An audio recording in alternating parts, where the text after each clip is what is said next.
On this episode of the Growing Father podcast, I had a great conversation with health coach Magenta Chernets. She's up in Canada, and we went over the importance of muscle as you age, how to help our kids find value and purpose in their life, and how to pursue those things. And we had a great conversation about Ikigai, which was something that I never heard of before. So we had a great conversation. I hope you enjoy it. Let's go.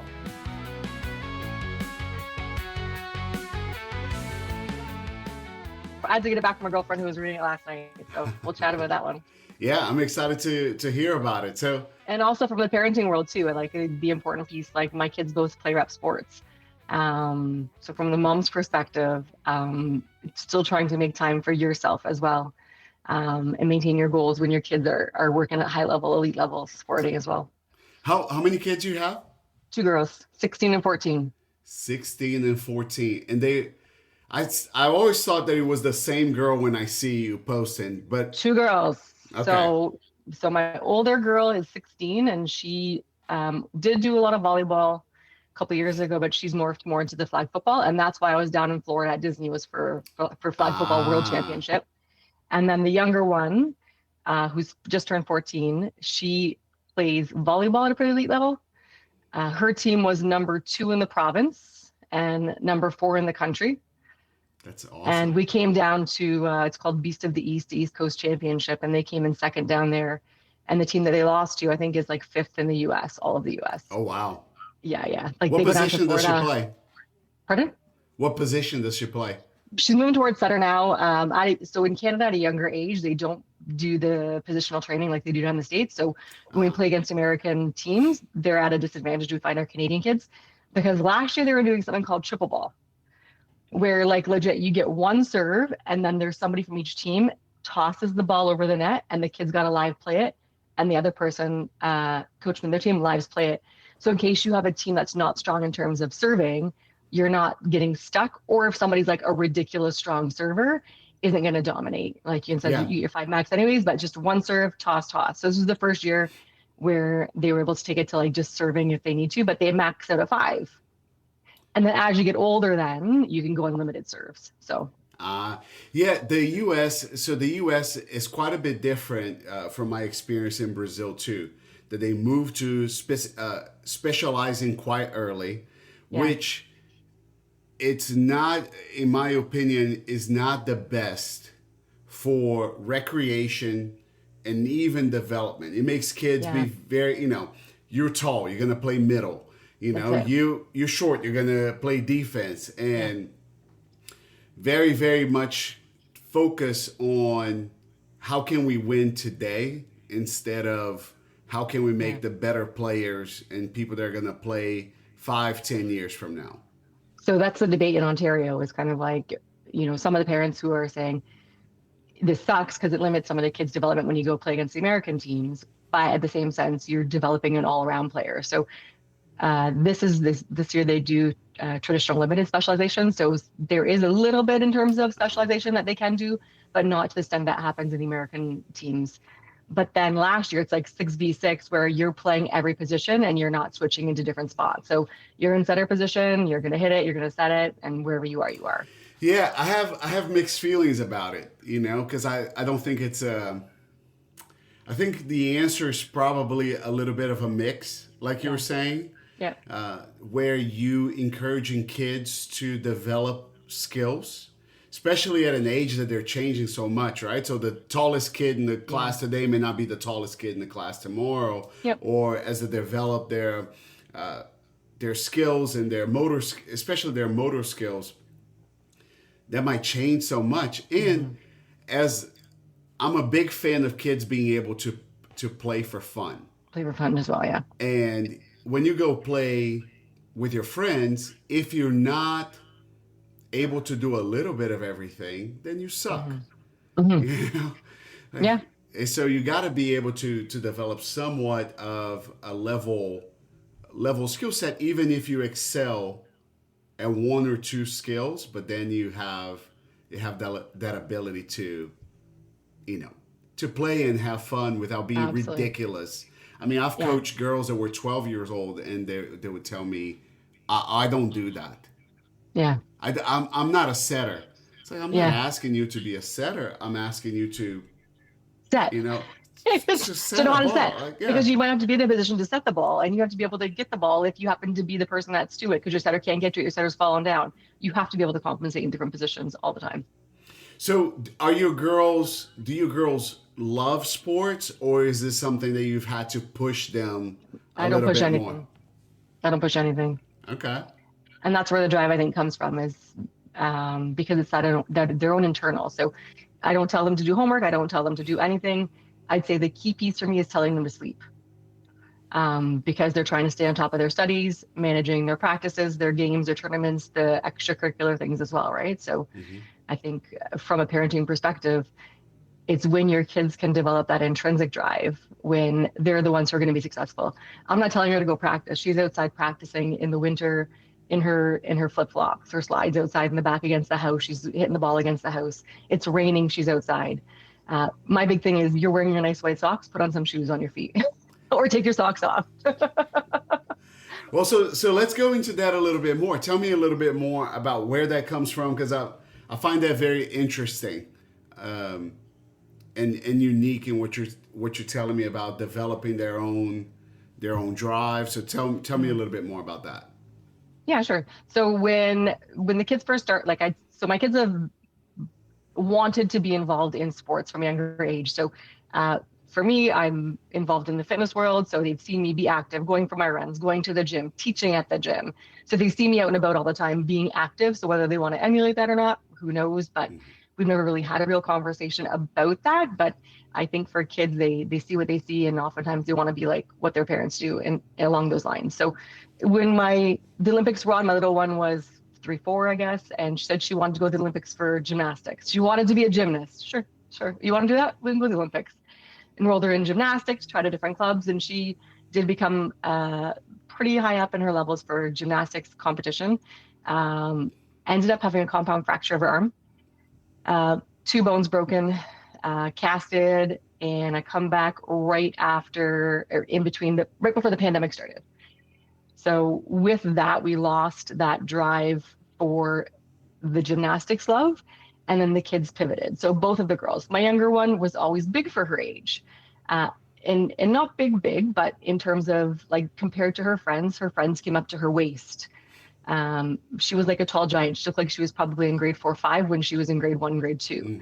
And it was just her level of wanting to be like her sister, her older sister, but she couldn't do the gymnastics moves because she didn't have the strength to pull her body and move her body.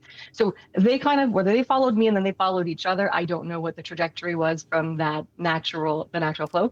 And then the pandemic came, and the pandemic shifted everything for the kids and what they wanted to do. Because I think a big piece for the sports and the kids is also the team aspect. Um, with their gymnastics world, although it was an individual competition, they still had that camaraderie of training together, talking together, eating together, because they trained for 4.5 hours a night, like 20 hours a week. It was pretty intense for these guys, grade 3, 4, 5. But then when they were limited in terms of who they could talk to, maybe it pulled back their real love for the sport, or maybe the demand for a sport that actually had the interaction piece, which I think is key for kids, knowing what they love about the sport. And for them, it was the camaraderie and the ability to socialize within the sport as well. So for my older one, we moved out of, so she'd been like probably grade 5, grade 6.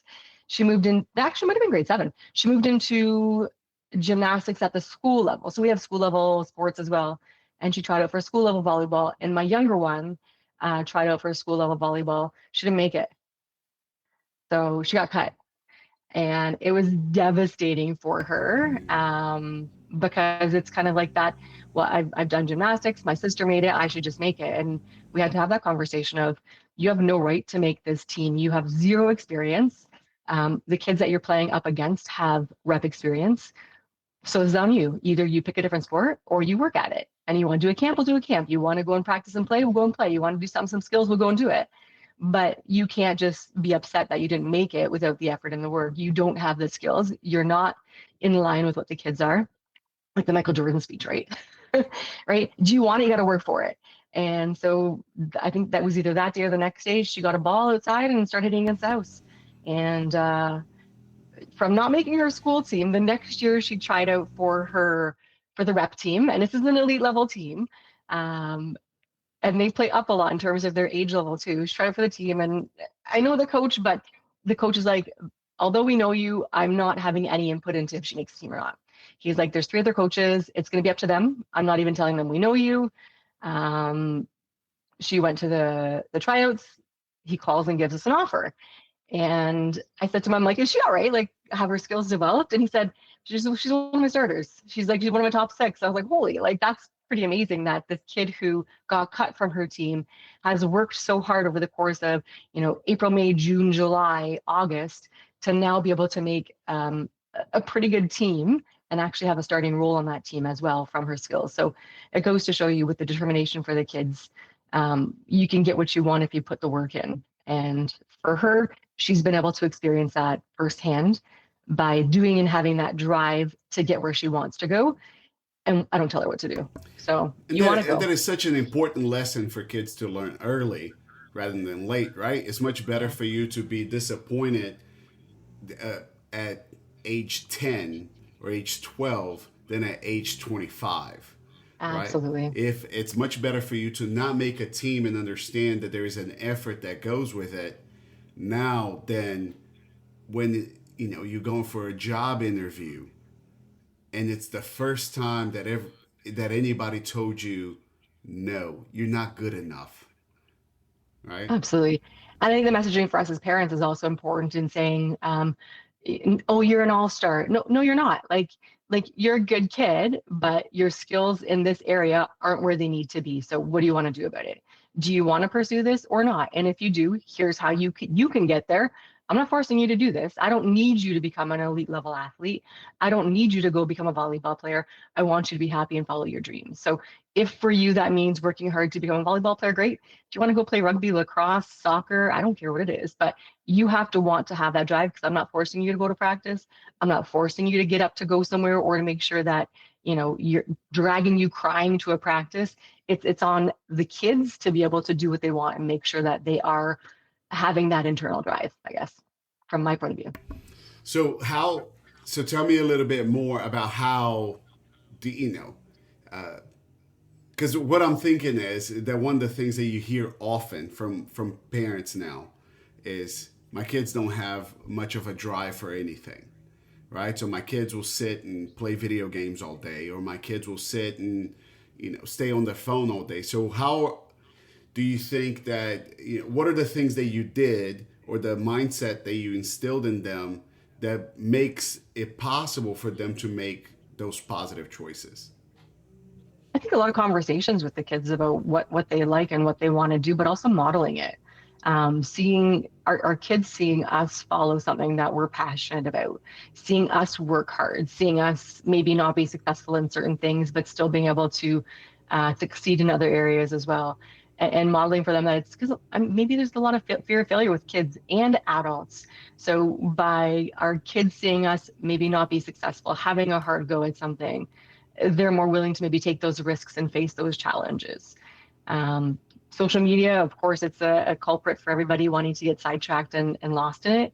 But I think a big piece too is who the kids hang around in terms of their friend circle as well. And I don't know how you make that happen in terms of making sure your kids make good friends and whatnot, but I think the kids from what I was just mentioning about really wanting that social connection, if there's a group of kids who have a good social connection, then I find they're not as inclined to just be on their phones. Maybe they learn to talk more, learn to communicate, interact. And for us, I think with this global age where kids are connected all over the world, like you're down in Florida, I'm up here in Canada, is sometimes it is hard to have those real life conversations when you make connections with people in other parts of the world, other cities, for parents to get kids to places to have real life conversations. So I think that comes back to the level of community as well. So what are communities looking like? So with my kids too, there's my younger daughter, her and her group of friends, they like to actually get together and not be on their phones. Nice. So last summer they'd have a board game night in the summer. where they'd get together, they'd go to someone's house that they could usually walk to a bike ride to. And we're talking about a 1 to 2 kilometer radius, where we got a highway to in the area. So the kids would have to get places safely and they travel together in packs. Um, but they'd put their phones into a bowl and they'd play board games one night a week. And that wasn't adult initiated. It was them wanting to not be distracted and knowing the distraction of the social media and the phone, which then goes back to the connections piece. So having the kids being able to make those connections is fantastic. Yeah, no, that's great. And it sounds like you are, you and the people that you're around, you're showing them a good way to have those interactions. And I was talking to somebody that I had on the podcast the other day who's a teacher, and we were just talking about what you were saying earlier, that the people that you're around determines a lot, right? If you're in a group of friends that everybody is on their phone, you're going to tend to be on their phone. But if nobody's on their phone when they get together, that one person that might take their phone out and be on their phone all the time is going to stick out and is not going to be accepted as much, right? So having the culture, right? It's just like a team culture. If you have a team that is acceptable to put each other down, that's what's going to continue happening. But if you have a team that supports each other, when somebody comes and does that, it's not going to go well for that person. Exactly. I think with that, if you want to dive deeper even into that, is having the ability to find time. And when we don't find time because we're distracted all the time from social media, it's hard to follow your passions and find out what you're actually interested in, because you don't have space and time for your brain to go there, your body to go there, and figuring out what you like. So, whether it be through conversations with your family, with your friends, whatever it is, but having that time away from social media to dig deeper and allow those conversations. It's like, hey kids, I don't care if you don't want to go for a bike ride or not. I don't care if you don't want to go for a walk around the block. We're going for a walk around the block. Put your phones down. We're going. And off we go. Versus, you don't want to go. Oh, that's fine. You can sit on your phone for the next hour. In some ways, it's kind of like we're still the parents and we still have to do some modeling and making them a priority to spend time with us. And if the kids say they want to play with us, it's not like, I'm sorry, I'm on my phone right now, or I'll be there in 5 minutes. I'm just busy shopping on Amazon with Prime deals right now. It's making the time to have those moments together where the kid wants to go and play baseball and you hate baseball, but maybe your kid likes baseball. You go and play it, and you might suck the world, and that's okay. But your kid might be able to teach you something, right? My kid was he was just asking me before we jumped on this, and he's like, Dad, can we go to the pool today? And I was like, maybe. Let's. Yes, you will. Yes, after this podcast, you're going. That's Now. Right. You're going. I'm gonna go. That's I right. gotta So go. I don't want to go, going, but I'm gonna go. Now, well, thank you. You're welcome. You can tell your kids. It's always, and I think it's important because a lot of times we're in the same boat, and like you said, modeling is so important, right? Mm-hmm. Because we're trying to tell our kids that you have to do these things because of the long-term benefits of it, or because of the sometimes not even that long of a term, right? But what feels good, that gives you more value than just what feels good right now. Yeah. And a lot of times as parents, you're tired and you're stressed and you don't want to go into those things. But then there's so much more value, so much more benefit from going and actually interacting with them. One of the things that I found the most valuable for me is that it's in those times that my kids always choose to talk to me. It's not in the times that I choose, right? Mm-hmm. How was your day at school? Fine. Good. What? Yeah. Good. What happened today? Nothing. But then I'll say, hey, let's go for a walk, right? Like you're saying, and then we start walking, and in between what's happening in Minecraft and what's happening at this, and some funny joke that he heard, it's like, yeah, this happened and it really upset me. You're like, oh, yeah.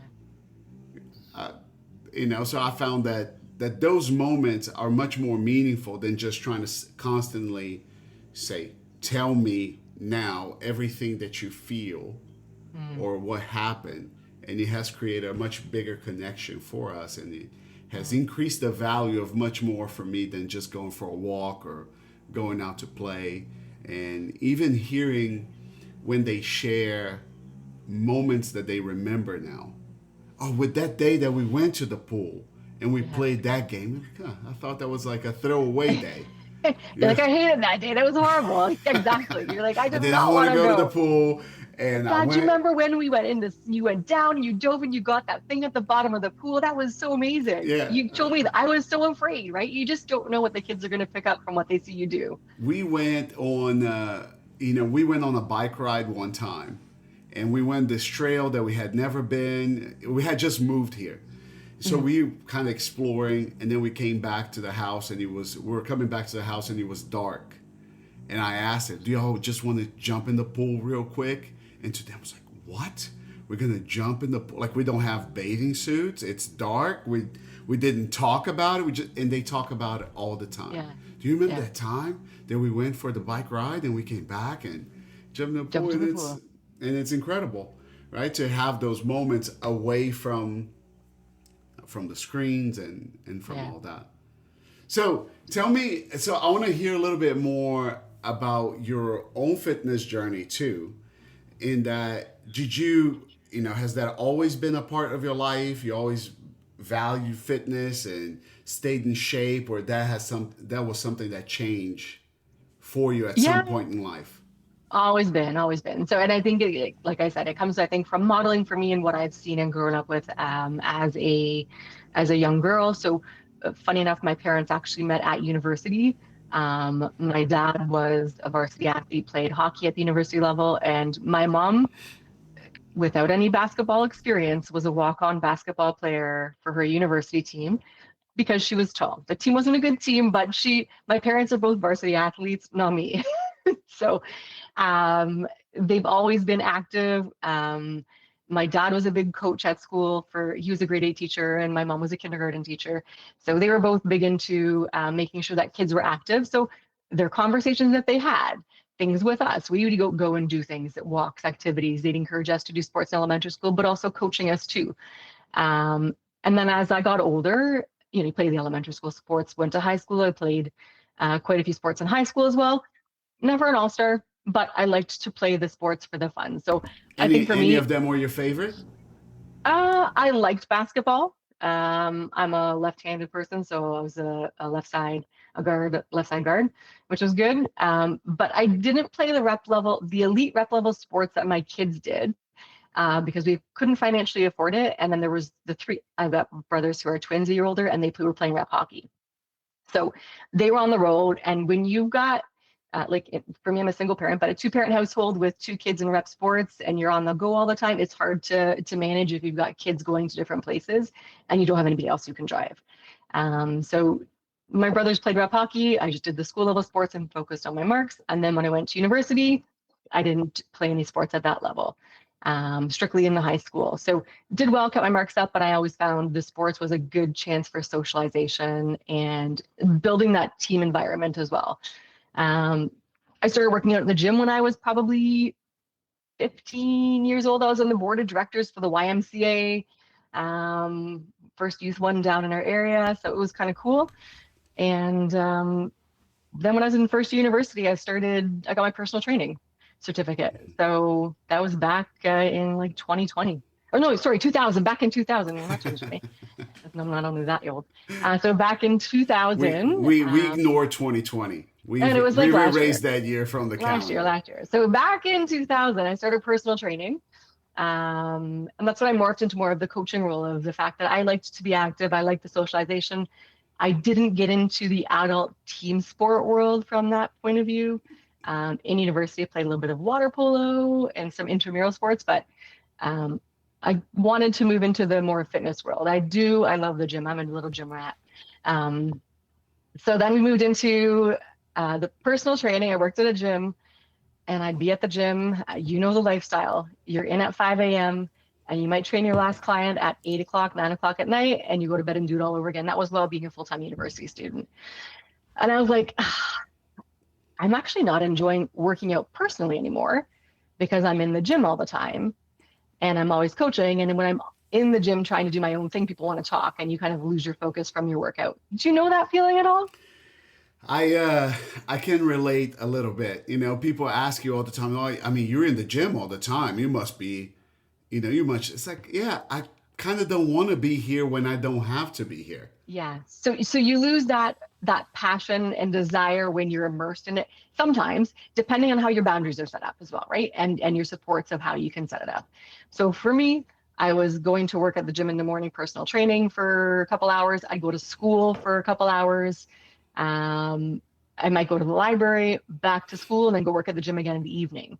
Um, and I was like, although I love coaching people one-on-one, I I was like, maybe I'll be a group fitness instructor. Never done a class before. But I'm like, that might be a better way to do it. You can just kind of go and coach everybody at once and get everybody on the same page. So I did my certification, and then in that you're teaching classes while you're getting certified. And then I started teaching group fitness classes back in like 2001, 24 years ago. So for me, I then found more of a passion because I was able to motivate a larger group of people at once and work them through that piece as opposed to one person with one set of goals, which is good. There's pros and cons to each, and there's a different value added for each of those aspects. But for how busy I was, and for me, I like to talk to a lot of people, I was able to reach a lot more people at once. I could give messages, I could coach, I could go through and walk around and talk to people and give them the words of encouragement, the motivation, the chats before and after. I could hit maybe 20, 25 people within an hour, as opposed to one person an hour and hitting only maybe 8 people in a day. And forming those connections. And then if people weren't coming to the class, I'd be like, yo, why weren't you at my class? Like, what's going on? Sending them a message or whatever it was. Yeah, so that's how I started kind of moving away from team sports into more of the fitness world, if you want to say. So I competed in fitness as well. I Okay. did some fitness You competitions. have great arms. Every time I see your Hey, pictures, I'm thank you, like, thank you. those arms Yeah, are sick. it's the fun, right? So that's my, yeah, I'll get into that later. But having those goals for yourself too, of what you can do and not pushing beyond or not stopping when you think you can't push any further. So I did some fitness, ended up doing like bodybuilding, but for me, the lifestyle for competition wasn't sustainable for where I was and what I wanted to do. So fun, loved it. Would I do it again? Yeah, I would. But I couldn't see myself living the lifestyle for a long-term basis, just based on how everything else is rolling out in my life. So that's where that kind of was, and did my whole, group fitness training and still going strong with that to this day. So yeah. That's awesome. Any fitness goals that you working for yourself right now? Any kind of new targets that you're trying to reach? You'll like this little target. So a couple years ago, I was like, I can't do a pull up. I can't do a pull up. And one of my friends is like, you can do a pull up. He's like, you can lift. You can do a pull up. I'm like, no, I can't. I can't do a pull up. And then it was like, the January new goals. One night I'm at the gym, late at night I go in and I'm like, I'm gonna do one. And I was like, oh, I can do one. And then I'm like, oh, I did another one. And I was like, how many can I do actually in a row? So I ended up like not thinking I could do any, because I didn't want anyone to watch me. I probably didn't want to watch anybody watch me fail, from it being a busy environment and whatnot. But there was a couple friends that I knew who were there. I'm like, just spot me just in case. And I was able to push out 4 pull-ups my very first time trying them, not thinking I could do any. So it goes to show you, like, if you actually push yourself and try, you can actually probably do a lot more, which goes like you and I were chatting about earlier with women and not wanting to lift heavy with the fear of getting bigger. So I know for me, with you're stuck with your frame for where you are in your body size, but then how do you put on muscle mass at this stage of the game, especially for us as we age? You do start to break down your muscle mass, but you have to work at it if you want to maintain it. So my goal a couple years ago was to start getting my bicep weight up. And I like the easy curl bar. So that's my favorite little bar. So my goal was to just getting up, and they go in 10-pound increments. I don't put on the 5 ones. So it's like I hit my 10-pound ones, and even if I get only one out, I just do one and that's it. I'll call somebody over from the gym just to spot me for that one as I push up. I think I was probably doing like 40 or 50 for the longest time. And so I'm like 130 pounds. I'm 5'5". I'm shorter frame, right? And I managed to get up to 70 pounds. Damn. I know. So that's only for like, 3, 4 reps, but I'm good at that, right? Hey. Being able to push out 70 for a few reps, I'm good. So having those little goals to kind of push through as well is always a fun thing. Picking one body part you want to increase your target weight in or whatever it is. So Yeah, it's fun. that's phenomenal. And I mean, it's always cool, right? I think that as I get older, I see, you see somebody in their 20s and they're in great shape. It's like, it's fine, But when you start seeing somebody in their 30s, their 40s, their 50s, their 60s, and they are in great shape, now that's a real badge of honor, right? Absolutely. That's when you see somebody that had kids, has a family, has a business, has a profession, and they can stay in great shape. Now that means a lot more than your 18-year-old Exactly. that just so happened to look like this. Yeah. And it's that fear with some people. It's like, oh, when do I start? And like we were talking about before this all started, is when do you start? You just got to start now, right? You're never going to be 100% ready. You're never going to be the 10 pounds light. Maybe you will be before you can walk into a gym. It's like, just go, just go and start. And you'll be surprised at what can happen and what connections you can make and how you can actually surprise yourself at what goals you can reach when you're not even expecting them to be reached. So it's Yeah, I pretty cool. heard. Are you familiar with Peter Attia? Yeah, I've heard the name, but not, I haven't Yeah, seen him. he's great. He has a lot of one of my favorite books when it comes to fitness is called Outlive, Mhm. and he's basically talking about the longevity.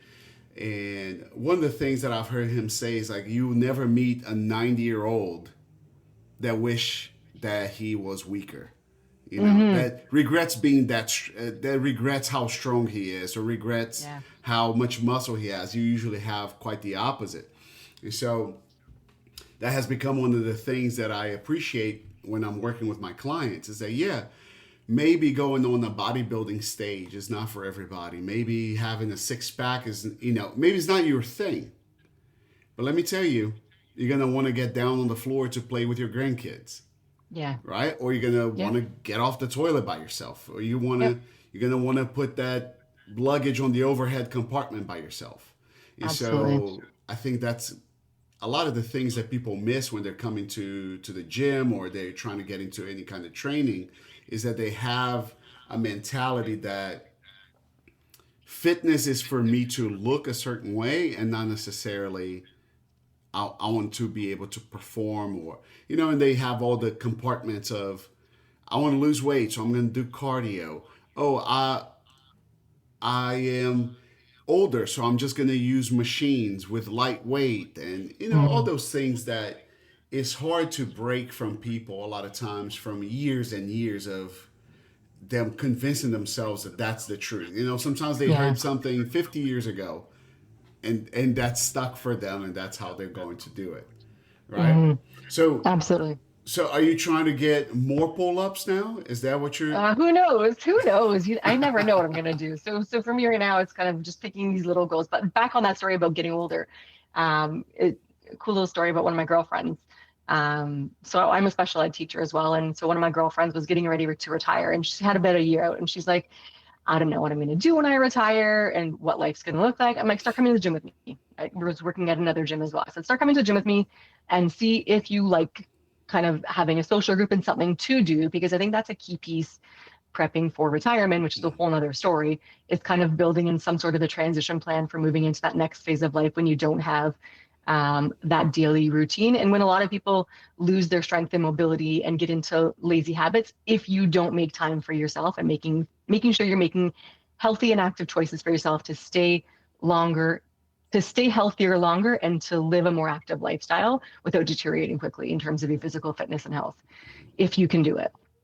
So she's like, you know what? She just moved to a house on the water, and she's like, I think I would like to come because I do want to paddleboard. She'd never been paddleboarding. And she's like, I'd like to be able to get myself back up onto the paddleboard if I fall off in the lake, because I can't do that right now. She's like, I tried once, and she's like, I'm afraid to go back in the water because if I fall off the paddleboard, I can't pull myself back up there.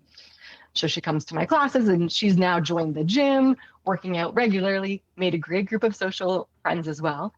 And luckily for her, she really regained a lot of strength because probably about 2 years after, she ended up getting some random weird infection. They still don't know what it was in her knees. Her knees like swollen up ridiculous. in isolation in the hospital because they weren't sure if it was some sort of a viral or bacterial that was contagious, that made her body swell up. She had to have her knees drained how many times? Um, but she could not weight bear at all. And so she had to transfer to go to the bathroom. And she said if she didn't have her arm strength from doing her shoulders or tricep work to be able to, and her core to be able to lift up her body and transfer from bed to wheelchair to wheel to a bathroom, so she would have had to have a PSW make those for her. And she's like, for me, um, being, late 50s and not being able to do that would have been such a challenge because I was so healthy. And she's like, the fact that I was able to do that, she like afterwards, she's like, I just can't thank you enough, Magenta, for encouraging me to go to the gym, encouraging me to make myself a priority so that I could remain and maintain and increase my muscle mass and my muscle strength so that as I get older, I have the ability to pick myself up when I fall. And I think that's a key takeaway for all of us. We're not getting any younger. Nobody's getting younger That's right. from a biological point of view, unless you've got some magic tricks, which that could be another podcast for you. But our bodies age and muscles break down, and we have to find ways to maintain, if not increase, if we have the ability to do so as we age. Yeah, sadly, most people just realize that when they are in that exact same Yeah. situation, they cannot. Yeah. Right? So that's one thing that happens quite, I talk to people all the time that they come in and they have fallen. And one of my clients that I've been training for 2 years now, she started working with me because she had fallen on the street. She's 80 years old now, Hmm. and she fallen and she couldn't stand up, and that Yeah. got her to I need to do something, Yeah. right? So hopefully we can get to more people before they get there, right? Just Yeah. like you, and that's one thing I wanna hear from you too when it comes to coaching people, because you were saying that fitness has been a lifelong thing for you and your family, right? You guys got good genetics when it Yeah. comes to fitness, and you guys passing these traditions and this in this culture. But for a lot of people, they are starting on the deep end of the pool, trying to lose 100 pounds, 200 pounds, right? Like they already feel bad. They already have the low energy. Everything is a big challenge for them. And so hopefully the more that we can get to people early on, right, to avoid and make an impact on their kids as well.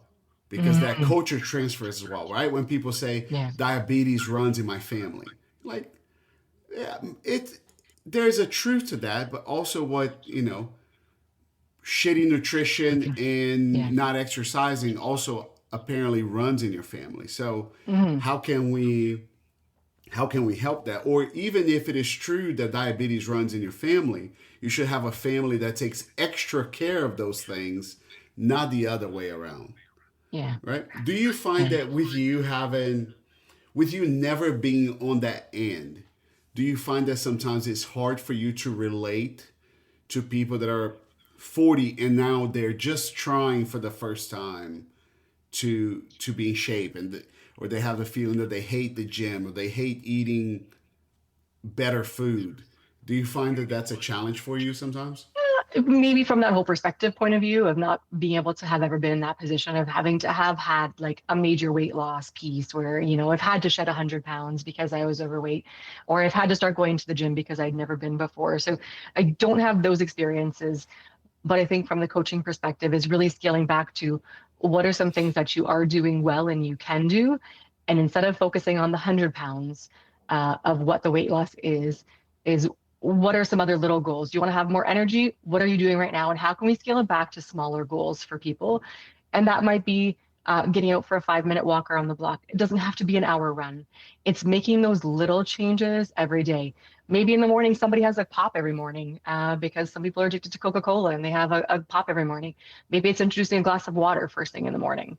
Um, Instead of having those late night snacks and the bag of chips late at night, maybe it's replacing it with a fruit. So it's finding some easy, not easy because change is always hard, but finding replacement behaviors that are doable and sustainable on a smaller scale that can be translatable to bigger changes down the road. Because when you're introducing the smaller changes, it's easier to see success than a big overhaul of your lifestyle at once. So I think that for me is a way of kind Yeah. of working with people. Do you somebody on on your side of the fence over there. You familiar with Jordan Peterson? Yeah, yeah, yeah. But one of the things that he says is that a lot of people's problems is that they're not aiming low enough, Mm-hmm. right? So you're Mm-hmm. thinking, Yeah, you think I need to lose 100 pounds, and you think how do I go from here to losing 100 pounds, instead yeah. of thinking like you exactly what you said. How can I go for a 5 minute walk? And if I can't go for a 5 minute walk, how can I do a 1 minute walk? How can I get up? How can whatever is the smallest thing that you can do? And sure, going for a minute walk is not going to get you to lose 100 pounds, but it's the step in the right direction, Absolutely. right? What are some of the first steps that you try to get encourage people with when it comes to, somebody that's just starting their fitness journey, know nothing, life is a mess? What are some of the first things that you try to tackle? All depends on everybody's different. So it's always, those conversations with what are the goals for your client, right? And some people, although they may be overweight, weight loss might not even be a goal for them. Somebody who's, maybe ripped and muscular at a smaller stage might not have a goal of wanting to get leaner. Maybe they want to gain mass. Maybe they want to look at their nutrition. So I think is really getting to know the client you're working with and figuring out what it is that they're interested in improving their lifestyle and how their life is currently impacted by whatever thing that's bothering them now. So maybe it's somebody who's not getting enough sleep. And because they're not getting enough sleep, they're staying up too late, they're snacking late at night. So maybe it's a matter of how do we help people, work on scaling back and looking at their lifestyle so that they can make better choices, which can impact them overall for energy levels to make time for the gym, which then might impact their late night snacking, which might improve everything else as well. So uh, as you know, we got to look at the whole situation for Yeah. our people with the one-to-one and break it down. Do For you a lot find of do you find a that lot of my there's a ladies, what's sorry, that? I'm gonna jump in here. So for a lot, I Uh-huh. find a lot of my ladies at an older age, and I'm not saying older because I consider myself at an older age too. I'm talking like most of us ladies as we're hitting over 35. So I'm 46 this year. Is the thinking that we shouldn't eat as much. And for a lot of people as we're aging, women are starting to go through the perimenopause. In menopause is making sure women eat enough protein. And I think trying to work with the ladies, as we know we don't digest protein as well as we age, so we have to increase more, is looking at how do we make sure that people are eating to fill themselves up with foods that are going to satiate them, as opposed to the quick fix, easy foods that are going to leave you wanting more and always getting that quick hit of sugar. So sometimes it's the tweaks in just easy eating or additions that might help make people feel better, which can then translate to overall daily mood changes, which affects everything, as you know. Hmm. Yeah, one of the things that I find that I hate, especially when it comes to working with the ladies, is that they associate salad with healthy, and that's always the case, right? I Yeah, ate healthy. I ate a salad for lunch. yeah, It's like, yeah, and not that there's anything wrong with a salad, but a lot of times that's their association. I ate a yeah. salad, so I ate healthy, and then I have two issues with that. One, God knows what went on that salad, I know. right? Like, so God knows how they might Over a have thousand had a dollars, yeah, over 1,000 calorie salad. that's right. But it was healthy, and I put some nuts in it, and I put, like, yeah, that was a big salad.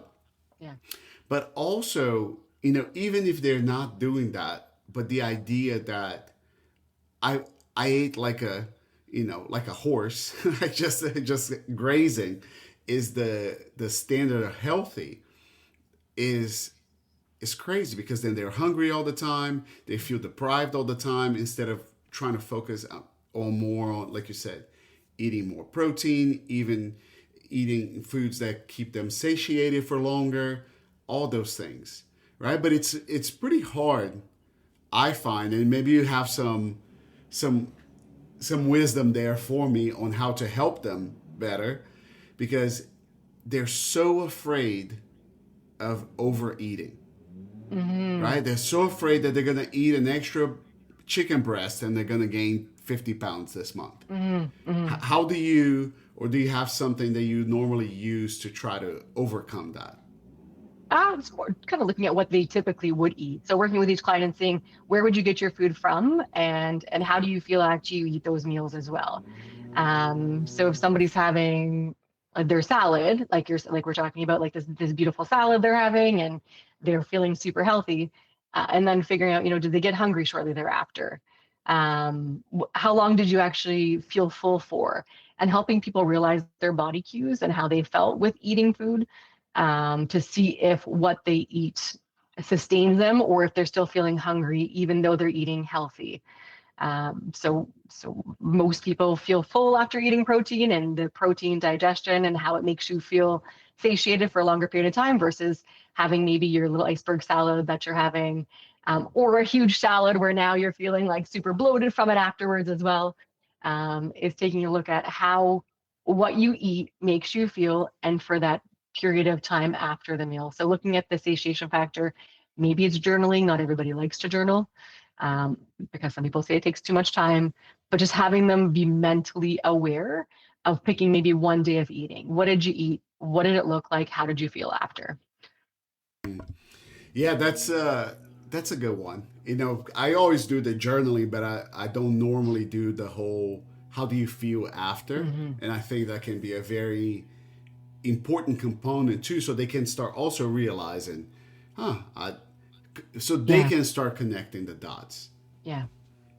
Even if it's just something like a little bit, like, when did you start to feel hungry again? Is a good one after you had this meal. Even if you're going to say you do your traditional breakfast your day, and then I want you to try what I'm going to give you the next day, and I want you to see, when did you start to feel hungry again?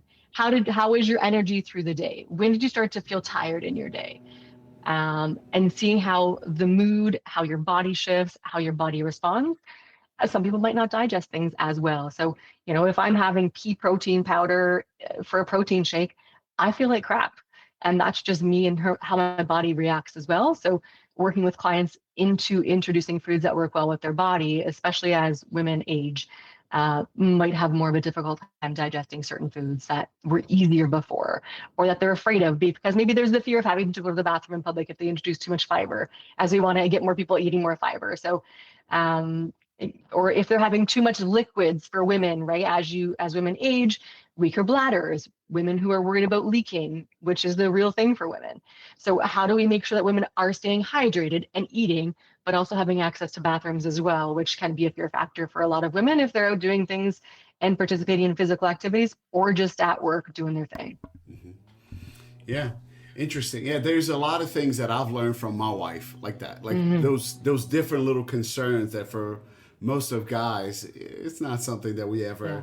that we ever think about it, right? Yeah. But for you ladies, might be something to consider, which I think that's one of the reasons why these kind of conversations can be helpful. Yeah, and it's great. And so for a male coach who's coaching a female who's, mid 40s, who now is maybe having more loss of bladder control, and it's like, well, I need you to do some jumping exercise, and the woman's like, yeah, I don't really want to do high impact exercises because I have bladder leakage, and how that impacts what the training looks like. And now they might be afraid to go to the gym because those conversations can be hard for some women to have. Of, I don't like it when I'm jumping and when you make me do jumping jacks because I leak. And I've been to the doctors for it. And how do we get around that? Can you prescribe an alternate exercise for me? So as a male personal trainer, someone working with female clients, it's, I need you two exercises. Why don't you pick one of these ones with the same kind of an impact for you, right? Yeah, and it's uncomfortable conversations, like you said, that may be the reason, right? Or sometimes they're giving you other reasons. Hmm. You're like, oh, for this reason, we can do something else that's Yeah, also, you still give you the same issue, yeah, yeah, right? But I'm happy that I'm aware of that now, so that as I'm helping them, I can guide them a little better and say, yeah, I get it. yeah, Like yeah, we don't absolutely. need to go into all the details. We can just make life easier for you, because I think that's a big deal, right? If I can get people to continue coming back to the gym or continue coming back to train, it Yep. doesn't matter. I had a client the other day that was training, and she was doing something. She wasn't going to get hurt or anything, but she wasn't doing the ideal way. And Mm, another member came, a fitness enthusiast came, yep. say, "Hey man, can I give her a couple pointers? And I was like, no. Yeah, uh, don't do it. no, because right now my main goal with her is to just getting her to keep showing up. Yeah, Right? absolutely. She doesn't need to do this professionally right now. Yeah, yeah. Right? Right now she's moving, or even with She's some of my lifting something. Yeah. that's right. Even with some of my older clients, sometimes they get a little bit hung. Some of them get more hung up on the details. Should my hand be like this? Should my hand be like that? I'm like, listen, this is some of the only activity that you have in the day. Do it however your hand feels more comfortable for you. Yeah. Right? Yeah. I don't particularly care if you're doing a bicep curl, if you're doing, with your Hammer, pronative, supine, whatever. Yeah, supinative. It's yeah, like, yeah. how does it how does it feel good to you? That's how I want you to do it. Is it good on your wrists? Is it good on your shoulders? Is it good on your tendons? You're 75 years old. I want you to lift weights. What can you do that works within your limits that's going to maintain your ability to sustain your muscle mass, if not increase it, prevent the decreasing of your muscle mass? Yeah. Are there some trends right now that you've been seeing with your clients that, people come and see, stuff on social media, and then they come and tell you and they want to do that. Are there some of the trends that you find are somewhat concerning from your perspective? No, I'm just like thinking, I'm like, just off the top of my head right now, I'm like, people like to just come and just be told what to do for people that come to see me. So it's like they want Huh. to come, they don't want to think, they don't want to tell me what they think or what they saw. Oftentimes it's more of like just asking nutritional questions as to should I eat, should I not eat, what do you think about supplementation, about this or that, but not necessarily any fitness trends, if you want to Mm, say. I always say, what do you like to do? What do you want to do? And what are you going to be able to sustain? Right? If you want to get those kangaroo boots and go and jump and do kangaroo boots, and you're going to do that, and that's going to be awesome for you, then go and do it. You want to go trampolining, go trampolining. You want to go swimming, go swimming. So I think for me, it's kind of figuring out with people, what do you want to do? And most people who are coming to see me want to lift weights, and move they heavier want weights. those arms.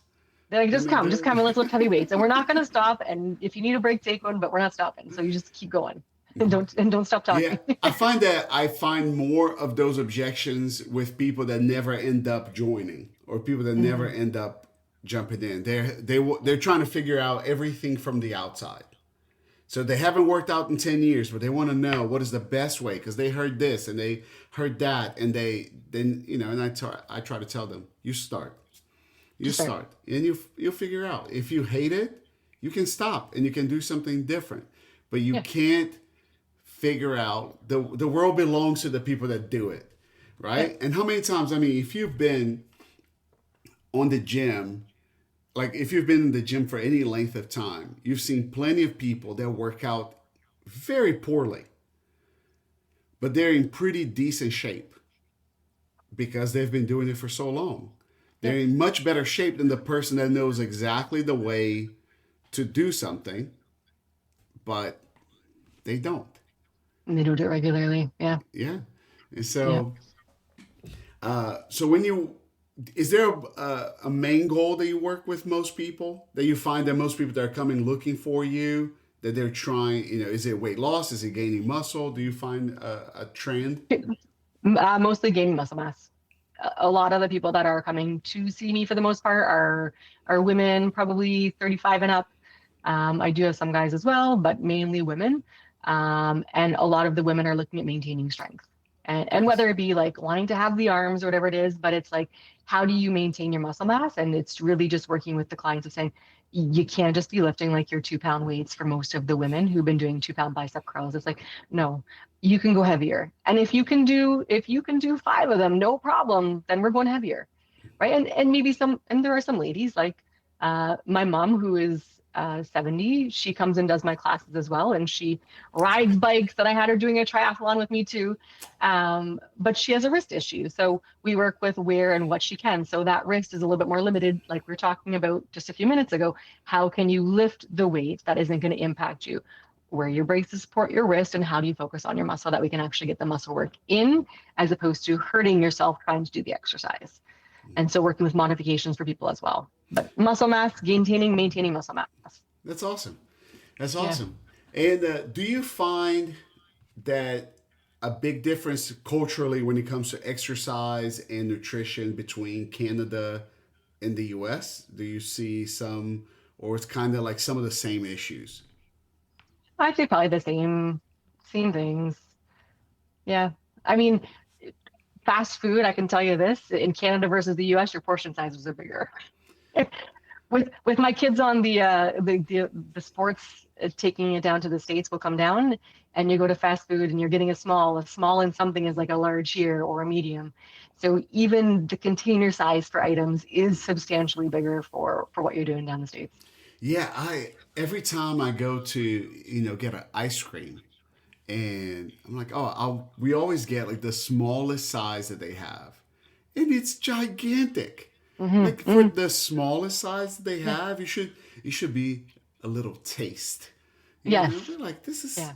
they have I think it's a Sonic. They have like the mini, and you're like, this is like a grown man size of ice Huge, cream. huge, Like huge, this, huge. this is this is ridiculous. And so, do you have any plans to come visit the U.S. now that Oh, we got Pittsburgh. No, actually, I'm going to Philly in a few weeks. We got a football tournament. It's we rule the world football for women's or girls football, flag football. So we'll be hitting down there with one of my daughters for football. But other than that, that's it for right now. It's a little bit of the off season, I guess, if you want to say, for some of the other sports. So it's a little bit of a downtime for us, which is really nice because it's been a pretty hectic year. I'm sure. I'm sure Yeah, having two girls playing sports and going on and on, it's pretty it's a lot. difficult. But yeah, I think that it's very impressive. That your girl, what you were saying earlier, that your girls are driven and that they want to do better, and that they're, like you have a girl now outside practicing and playing by Hmm. yourself. And I think that's going to take them so far in whatever they want to do, Yeah, right? And whatever they want to do, if it's, professionally or even in relationships, right? yeah, Because relationships take some significant amount of work too. absolutely. Any kind of relationships that you have. So that's Yeah. phenomenal. And that's okay to fail too, right? And I think that's the big thing for both of the girls to see and be through is they're taking risks for in their sports, in their choices, and they're like, I think I want to do this. I'm like, okay, well, let's try it. And what's the worst that can happen? I think is kind of working through with them. If it doesn't work out, then what's our alternate plan? And having them realize that even if you try something and it doesn't work out, there's always a million other options and you'll never know unless you try, and you may love it and you may think you love it and you want to go for it, and then once you get it you may hate it. So it's okay to change your mind. It's okay to go get in there and drive and push, and it's okay to then, even with all that effort, to be like, you know what, this isn't for me, like we had with gymnastics for my girls. So that's okay. You gotta find That's your passion, which goes to your next one. Should we save this for another time? No, tell me more You might about have it. to learn a little about Ikigai. So All you've right. never heard of this terminology before. I have never heard about it before. Did you ever play Boulder Dash? Boulder So Boulder Dash Dash. is a game where you have like a word. So this would be a good game. Get it for your family. It'd be fun to Okay. do. So with Boulder Dash, it'd be like a word, and it's you get these words. Somebody who's ever reading the card reads the word, and everybody's got to write down a definition for what that word means. Okay. The definitions all go into a pile, and then whoever's read the word has got to read out all the definitions, and then everybody's got to vote on what the word actually means and what's the proper definition. And so with that, you get kids being creative as well, figuring out what words mean, and having some brain work. So what do you think Ikigai means? Man, I one that is not an English word, so Correct. so Correct. Correct. so I So don't I'll know. help you out. It sounds Japanese. It is good. Um. So yeah, no, I'm at a loss You here. you got to a good spot. So Ikigai, I don't even know if I'm pronouncing that right, but it's how I pronounce it. It's a Japanese word that has no exact translation. Ikigai is the meaning of life. It's the thing that makes you get out of bed each day in eager anticipation. The word is made by joining iki, meaning life or being alive, and gai, meaning what is worthwhile and has value. So the literal translation is that which makes life worth living. And so with that, you won't be able to see this in your reverse. Maybe I'll send it to you so you can see it. So you can see this Okay. cool diagram. So Yeah. with that, you have right from the center, and the different areas at the top is what you love, what you're good at, what you can be paid for, and what the world needs. So you've got your mission, vocation, profession, and passion. And right at the center is your Ikigai. So how do you find and have that thing in your life that you can get paid for, people need, that you're driven for? It makes you get up out of bed to go and do, and what you're good at. And that's your Ikigai. So for me, it's the fitness world and being able to work with people, to help them find that internal drive for living a healthier lifestyle. And I think for a lot of us in the fitness world, when you have that real deep passion for it, where you see it, you live it, you breathe it, you understand it, and you can't wait to spread it with others. It's what people need and what people are willing to pay for too, because people want to have a life that's long and healthy, and where you're able to be active in doing things with your family, with your friends, and following and being able to, you're 70 years old, you want to go hike a mountain, you can do it. Maybe you want to jump off a boat somewhere and not worry about being able to get back up on the ladder to get back into a boat. I think we take a lot of our healthy youthfulness for granted until it's gone. And then, like we've talked about, it's a fight to get it back. So how do we maintain it, sustain it, and help other people find and live that lifestyle as well, for the long term? Yeah. I like it. Yeah. Feeling capable, right? Mm-hmm. Like you having a general feeling of I am capable of Mm-hmm. doing this, right? A little bit of what you're saying for how long you spent of your life believing that you were not capable of doing a pull up. Mm-hmm. For which, if you told me before, I would have had the same reaction. You say I can't do a pull up. I'm like, you can do a pull up. Like you can get up there, right? Like it might not be pretty, right? It might But not you can do be it. it might not be a picture perfect pull up, but you Yeah, can get up there, you can do it. right? I've seen people doing it. I'm pretty sure you can.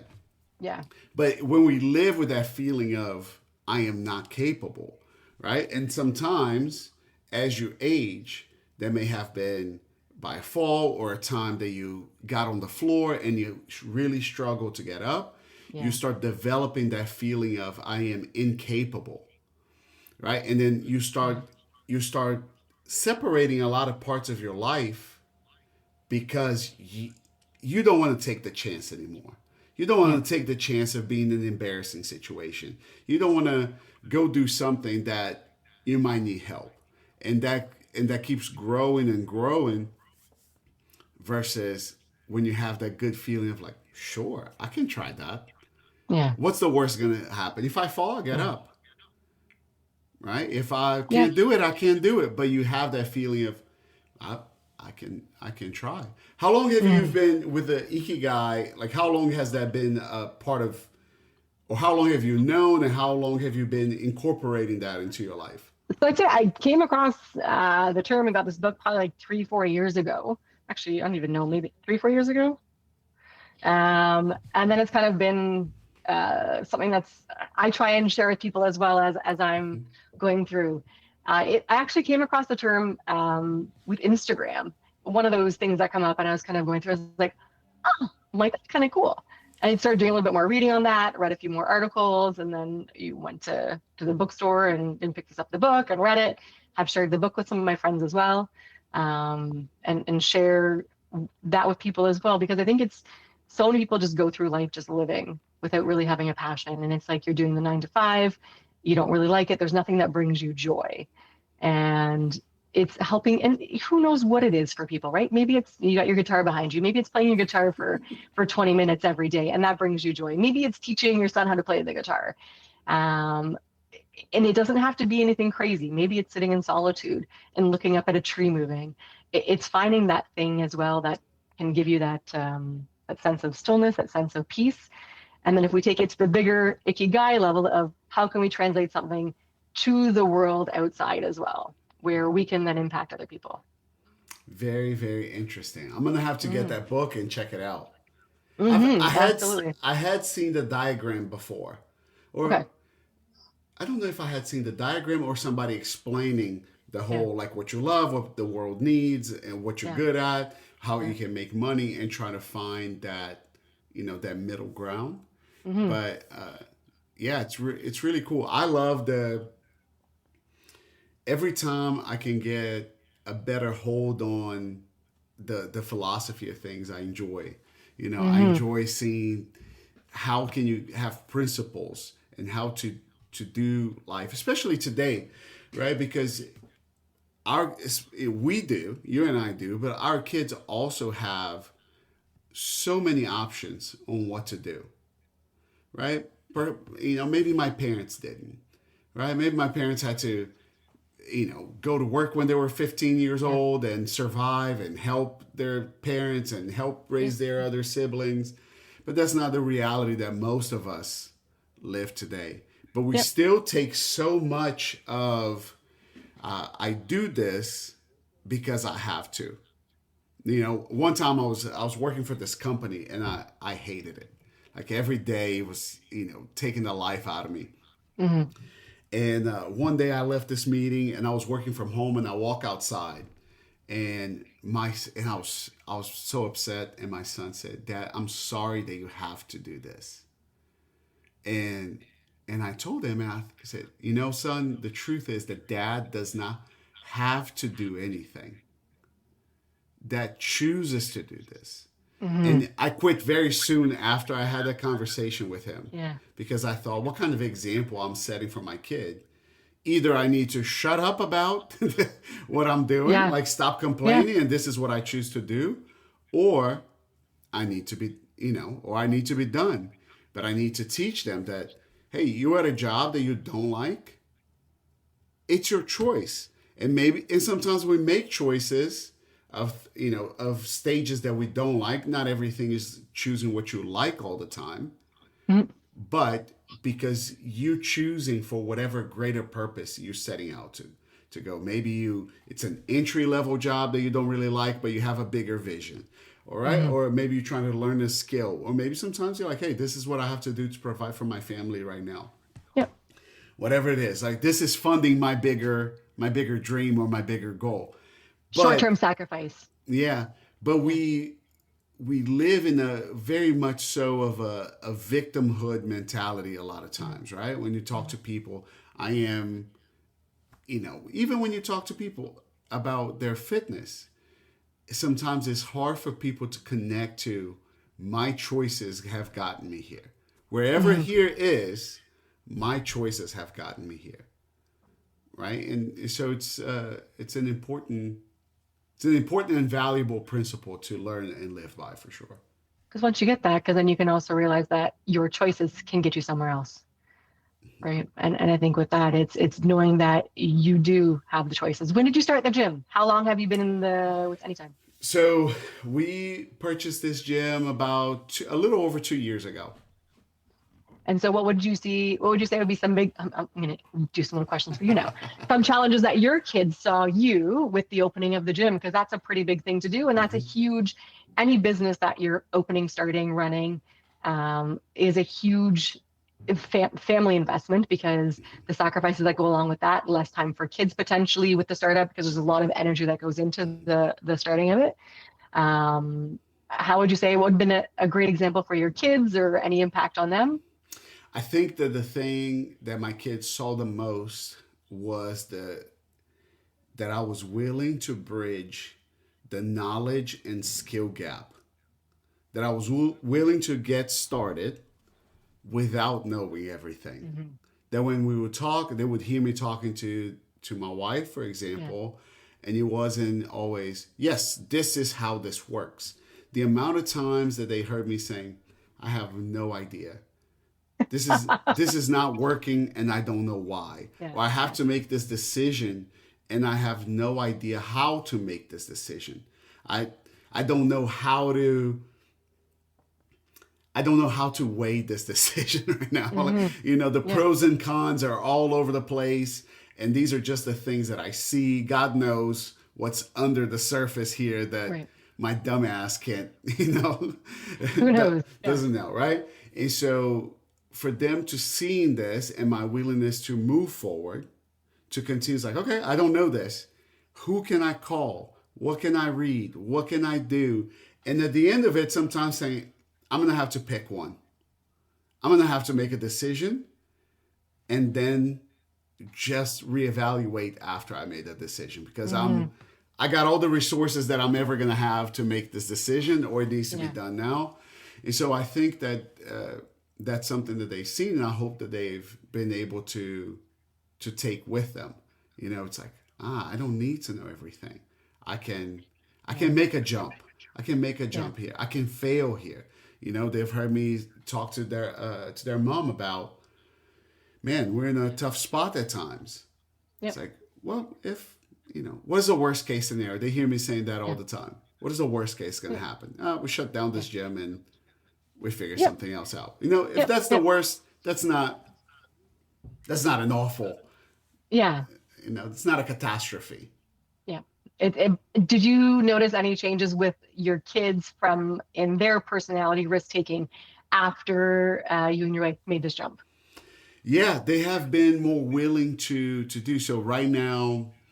So my little one did a lemonade stand a couple weekends ago, and just seeing his willingness to go talk to people, I think that wouldn't be there if we hadn't been taking those chances. Yeah. And my older son, he started going to the neighbors and asking to clean their trash cans. Oh, fun. Yeah. So he's little like, entrepreneur too, right? Yeah. So he's like, hey, I want to go. And it took him a little while. It's interesting raising kids is because I think that, yes, you're teaching your values, but there's also a lot of your own demons that you're trying to not pass on, right? A lot of your own insecurities, a lot of your own things that hold you back that sometimes you're like, oof, I hope you don't get this, but this has been a struggle for me. And that has been a big driver for me when it comes to things that I get hung up on. That is, oof, I want to deal with this thing so that my kids don't have to.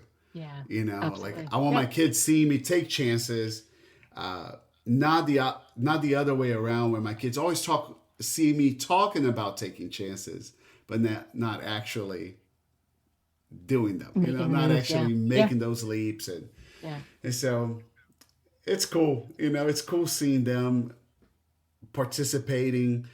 They've seen us having to deal with difficult employees. They've seen us having to deal with, people having less than ideal responses to situations, and to be able to explain to them, hey, this is not the way to go. This is not the way to go when we've had to fire a couple people over the couple of years, and people's responses wild at times. And to tell him, hey, it doesn't matter if a girl rejects you, you gotta control your stuff. Right. You can't just lose your shit on somebody because they turned you down, or you didn't get a job, or you were fired, or a girl said that you were ugly, or that they didn't want to go out with you. Whatever it is, you have to control. You have to have some grace under pressure. Absolutely. And emotional control to be able to manage. That's right.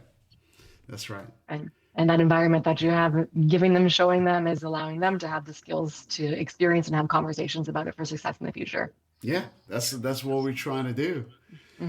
So let's wrap it up. So for people I know you don't just train in person, right? But for people that are in your area, how would they find you? And for people that would like to maybe train virtually with you, how would they get in touch with you? Best reaching out is through my Instagram account. I have two. We've got Soul Strength, SOLE_strength. And I believe power of the movement is in the feet. So it's the power of the soul, also in your feet, and the power of movement for grounding you is kind of where Soul Strength comes from. And that we have the power to pick up and move ourselves to situations we want to be in. So really a play on the word soul and how that moves to have and be our I like strength it. for living, which is kind of cool. And then Zaya Magenta, ZYIA Magenta, also on Instagram. Sell some Zaya clothing as well. It's kind of women's activewear. Of course I do, right? Yeah. Or on with my app. You can go to Soul Strength and go on my app. Check out your app too. No, If that's you're in the awesome. Stony Creek area, come to Good Life. Come and see me train there. Yeah, I got some clients in the park we go and meet as well, and then shortly should be training in the house too. So Yeah, I don't think you short on activities and things that you do at all. I think I got. to be honest, the app has taken, as we met through the app, has taken a bit of a side shutdown, not shutdown, but a slowdown at this stage of the game because when I train clients and work with clients, I want to be able to give them my all and be able to make sure that I'm coaching in an intentional way and not just in a money grab way. So it's not with me just a program, throw it out there and you pay for it. If you want to do that, great. You can hit me up and I'll send you a program. But a lot of the coaching is more so with the working with people from the conversations like we're having today is how can you get to where you want to go from a conversational piece to get you there. And with how busy my girls have been, my kids are my number one priority and making sure that they're where they need to be. So when you have 7 jobs as a single mom, you have to figure out where and what's going to have to, slow down at some Absolutely. points and pick up at some points, and making sure that your passionate pieces always stay in line. So now that it's summertime and with being a teacher and being off a little bit, getting back to more of the app, getting stuff set up and ready to go as well for the new year too. So That's awesome. Full Awesome. Strength, SOLE. Yeah, I'll plug it in too whenever the Awesome. podcast comes out, and as I post around, I'll tag you so that people can find Sounds you a good. little easier also. Sounds good. Well, great chatting with you. Nice chatting too, Yeah, and next wishing time you a next time great you're day. down here in Florida, we'll make sure to meet, maybe do a little podcast in person, who knows. There we And go. Absolutely. Yeah, we'll be hitting down there hopefully again for the World Football Championship again down in, I think it's February, a little bit earlier next year. okay. So we'll have to connect it before, so make sure we can get the connection in place and see the power of women's sports and men's as well. They have like the boys football too, but these girls teams are pretty incredible to watch them hit their one-handed catches up and That'll taking be them cool. and hitting their hip drops and whatnot. So it's pretty amazing to watch these kiddos do what they got to do and follow it passionately. Yeah, that's awesome. Well, great chatting with you. I will You talk to too. you soon. And Sounds good. Chat soon. have a good rest of your day. You too. Bye. Bye.